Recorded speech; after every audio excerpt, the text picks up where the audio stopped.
Bro एक चीज बताऊं, बॉडी बनाने में सबसे अंडररेटेड पार्ट होता है शोल्डर्स एंड बैक। एब्स दिख जाए तो लोग बोलते हैं फिट हो, चेस्ट बढ़ जाए तो लोग बोलते हैं स्ट्रांग हो, लेकिन जब तुम्हारी बैक वाइड होती है और शोल्डर्स राउंड, शार्प और कैप्ड होते हैं ब्रो, तब लोग देखते ही रिस्पेक्ट करते हैं। तब तुम टी शर्ट में वैसे शेप में दिखते हो जो तुम्हें क्राउड में अलग बना देता है। और सबसे मस्त बात तो ये है, इसके लिए ना जिम चाहिए, ना फैंसी मशीन और ना ही 10 से 12 किलो का कोई भी डंबल्स। बस थोड़ा टाइम, थोड़ा डेडिकेशन और सही फॉर्म, जो मैं तुम्हें आज एक दोस्त की तरह समझाने वाला हूँ। ब्रो, शोल्डर्स और बैक एक्चुअली तुम्हारी बॉडी का वो फ्रेम होता है, अगर ये दोनों स्ट्रॉन्ग हो जाएं तो तुम automatically muscular, balanced and aesthetic लगते हो। बैक तुम्हारी पोस्चर सुधार देती है, शोल्डर्स तुम्हारा अपर बॉडी शेप में बनाता है, और जब दोनों ट्रेनिंग सही होती है तब तुम्हारी बॉडी लिटरली वी शेप में ट्रांसफॉर्म होने लगती है। अधिकतर लोग सिर्फ एक एंगल से शोल्डर ट्रेन करते हैं, इसीलिए उनके शोल्डर कभी राउंड नहीं होते। शोल्डर के 3 पार्ट्स होते हैं, front head, side head and rear head, और तीनों को ट्रेन करना जरूरी होता है। बैक एंड शोल्डर्स, इनको स्ट्रॉन्ग करना कैलिस्थेनिक्स में सबसे पहले ज्यादा जरूरी है। सो फर्स्ट एक्सरसाइज आता है हमारा इन्वर्टेड रोज। सबसे पहले आते हैं इन्वर्टेड रोज पर। ये एक बेसिक पुलिंग एक्सरसाइज है जो बिगिनर्स के लिए परफेक्ट है। तुम नीचे लटके होते हो और अपनी बॉडी को ऊपर पुल करते हो। ये मूवमेंट तुम्हारे मिड बैक को एक्टिव करता है और तुम्हारे पुलिंग स्ट्रेंथ का बेस बनाता है। अगर तुम पुलअप्स में वीक हो तो इन्वर्टेड रोज तुम्हारा बेस्ट फ्रेंड है। सेकंड, आर्कर रोज। आर्कर रोज थोड़ा नेक्स्ट लेवल का है। इसमें तुम एक हाथ से ज्यादा पुलअप करते हो और दूसरा सपोर्ट देता है। ये एक्सरसाइज तुम्हारा यूनिलेटरल स्ट्रेंथ इंप्रूव करता है, यानी बॉडी का लेफ्ट राइट बैलेंस। तुम्हारे लैट्स, ट्रैप्स और शोल्डर्स स्टेबिलिटी दोनों इंप्रूव होते हैं। थर्ड, वन आर्म रोज। ये रॉ स्ट्रेंथ एक्सरसाइज है। इसमें एक हाथ से पूरी बॉडी को पुल करना होता है। ये तुम्हारे बैक को एक स्ट्रॉन्ग सिग्नल देता है कि अब टाइम आ गया है स्ट्रॉन्गर बनने का। इससे तुम्हारा स्टेबिलिटी और ग्रिप स्ट्रेंथ भी इंप्रूव होता है। फोर्थ,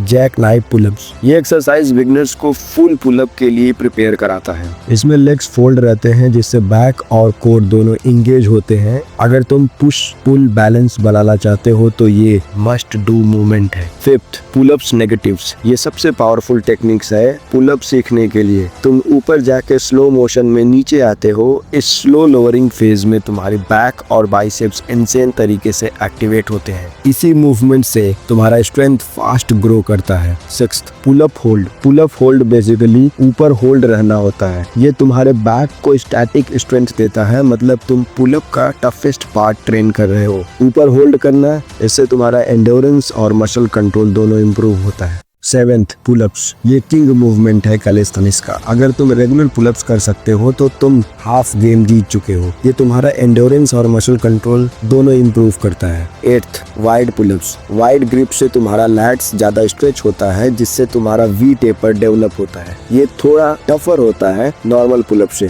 बट इसके रिजल्ट्स भी उतने ही क्रेजी होते हैं। Ninth, front lever raises. ये एक्सरसाइज थोड़ा एडवांस है। तुम अपने बॉडी को हॉरिजॉन्टल तक पुल करने की कोशिश करते हो। इससे तुम्हारा बैक इतना स्ट्रॉन्ग होता है कि फ्यूचर में तुम फ्रंट लीवर जैसे स्किल्स को भी सीख सकते हो। 10th, typewriter pullups. Typewriter pullups में तुम ऊपर जाके लेफ्ट राइट शिफ्ट करते हो, जैसे टाइपराइटर मूव होता है। ये तुम्हारे लैट्स पे इनसेन टेंशन क्रिएट करता है। ये प्योर कंट्रोल और स्ट्रेंथ का गेम होता है। 11th, archer pullups. ये ऑलमोस्ट वन आर्म पुलअप का बेस होता है। एक हाथ ज्यादा लोड देता है, दूसरा सिर्फ सपोर्ट देता है। ये उन एक्सरसाइजेस में से है जो तुम्हें सुपर स्ट्रॉन्ग बनाएगा। 12th, body weight lateral raises. Gym में इसके लिए डंबल्स चाहिए होते हैं, पर कैलिस्थेनिक्स में सिर्फ ग्रेविटी का यूज होता है। ये तुम्हारे साइड डेल्स को शेप देता है और शोल्डर्स को ब्रॉड लुक देता है। 13th, शूडो प्लैंक लीन। इसमें तुम अपने बॉडी वेट को फॉरवर्ड लीन करके शोल्डर्स को ओवरलोड करते हो।